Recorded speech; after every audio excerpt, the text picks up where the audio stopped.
नमस्कार मंडळी, कसे आहात? आशा करते सगळे मजेत असणार। तर आज आहे ना दुपारपासून म्हणजे मुलांचं सुरू होतं की चल मामांकडे जायचंय कारण त्यांना सुट्ट्या लागल्या म्हणजे त्यांचं ते सुरू असतं की मामांकडे जाऊया आणि तिथे 2-4 दिवस राहून येऊ परत। तर त्यासाठी चालू आहे। ॲक्च्युअली ना मला यायचं नव्हतं, मी त्यांना सांगत होते की आपण उद्या जाऊ, उद्या सकाळी निघू, पण त्यांचं सुरूच होतं की आत्ताच जायचं नाही। ॲक्च्युली ते डायरेक्ट रडायला लागले होते की चल आत्ताच जायचंय। तर त्यामुळे ना आम्ही कॅब केली आणि इथे आलोय। आल्यानंतर पहिले त्यांना घरी जायचं नव्हतं, हॉटेलवरच उतरायचं होतं, तर त्यामुळे हॉटेलवर गेलो कारण हे म्हणजे मामा ना येथेच असणार, त्याला माहिती होतं। त्यासाठी त्याला पहिले मामाला भेटायचं होतं आणि नंतर म्हणजे घरी जायचं होतं। आणि इथे ना उद्या बर्थडे पार्टी आहे, त्यामुळे त्यांचं डेकोरेशन वगैरे जे आहे ते सुरू होतं। आणि हे आहे आमचं किचन म्हणजे हॉटेलचं। मामाचे लाड पुरू शकतो ना जगात कोणीच पुरू शकत नाही असं मला वाटतं, कारण हे ना आपण त्याच्याकडे हक्काने सगळं काही मागत असतो, म्हणजे अगदी लढून सुद्धा आपण त्याच्याकडून काही घेत असतो। हॉटेलवर जे खायचं होतं ते खाऊन झाल्यानंतर त्याला बदाम शेकही प्यायचं होतं, तर त्यामुळे त्याला तो घेऊन आले आता बदाम शेक प्यायला। सुट्टी आणि मामाच्या घरी ही जी परंपरा आहे पिढ्यानपिढ्या चालणारी आहे, आपणही तसंच करायचो। अगदी आपल्याला म्हणजे एक दिवसही निघायचं नाही की सुट्टी लागली की लगेच आपण आईच्या मागे लागायचो, चल आत्ताच जायचं आहे आपल्याला। तसंच माझ्या बाबतीतही झालं, यांचं तेच सुरू होतं, त्यामुळे मला यावंच लागलं।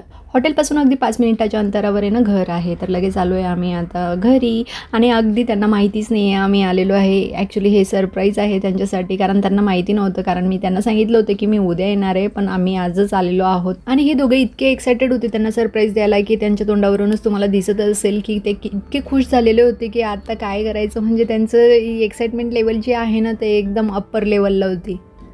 आल्यावर सरप्राईज तर दिलंच त्यांनी आणि याच्यासोबत लगेच ते खेळायला लागलेले आहेत, कारण ते येतात याच्यासाठीच मुळात। म्हणजे त्यांना आहे ना हा बाळ जो आहे आमचा सूर्यांश तो इतका आवडतो म्हणजे लहान मुलं तर सगळ्यांनाच आवडतात, पण आहे ना त्याच्यासोबत त्यांना खेळायचं असतं, अगदी त्याच्यासोबत त्यांच्या म्हणजे मस्ती वगैरे जी आहे ती करायची असते, त्यामुळेच ते ना इतके एक्सायटेड असतात त्याला भेटायला की खूप म्हणजे खूपच।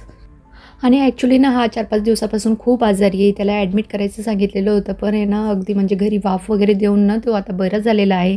पूर्णपणे बराच नाही झालेला, पण अगदी थोडंफार म्हणजे आता त्याला खातो पितोय, अगदी खातच नव्हता काहीच, म्हणजे जेवण वगैरे जे आहे तो बंद केलेलं होतं त्याने, तर आता थोडंफार काहीतरी खायला लागलेला आहे तो। आजारी जरी असले ना मुलं खेळायचं कुदायचं अजिबात विसरत नाही, याच्या अंगात तरी इतकी मस्ती असते की तो आजारी असूनही खूप जास्त मस्ती करत असतो। आणि तो असा आहे की तो इतका जास्त एनर्जेटिक आहे की काही म्हणजे सांगायची गरजच नाही आहे। त्याला बघूनच इतकं असं वाटतं ना की अरे बाबा तू शांत बस, थोडा वेळ का होईना, थोडा वेळ जरी तू आहे तो शांत बसून राहा एका ठिकाणी, पण तो अजिबात शांत बसत नाही।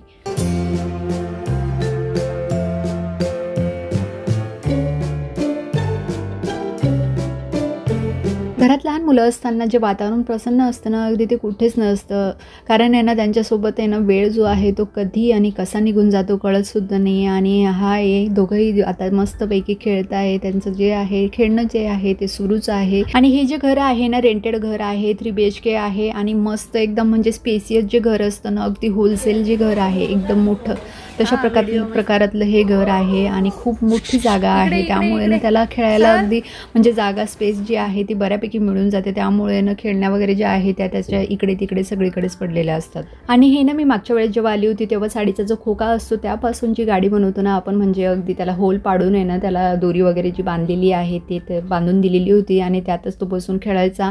आणि आत्तापर्यंत ती जी गाडी आहे त्याची तशीच पडलेली आहे, त्यातच तो खेळतो मस्तपैकी, त्याला ती खूप आवडते। आणि आता आहे ना दादा आलेला आहे, लगेच त्याला बघून तो लगेच पळाला सुद्धा, म्हणजे त्याचं आहे ना इतकं म्हणजे हा सुद्धा आहे ना मोठा भाऊ माझा, तो त्यासाठीच येतो की याला याच्यासोबत 10 मिनिट 15 मिनिट राहील आणि लगेच निघून जाईल हॉटेलवर। सो जेवण वगैरे जे आहे ते झालेलं आहे आणि शूट त्याचं जे ना माझ्याकडून राहून गेलं, कारण मी शूट वगैरे काही करू शकले नाही, कारण आहे ना बसल्यानंतर आपण गप्पा गोष्टीमध्ये कधी काय विसरून जातो ते कळतसुद्धा नाही।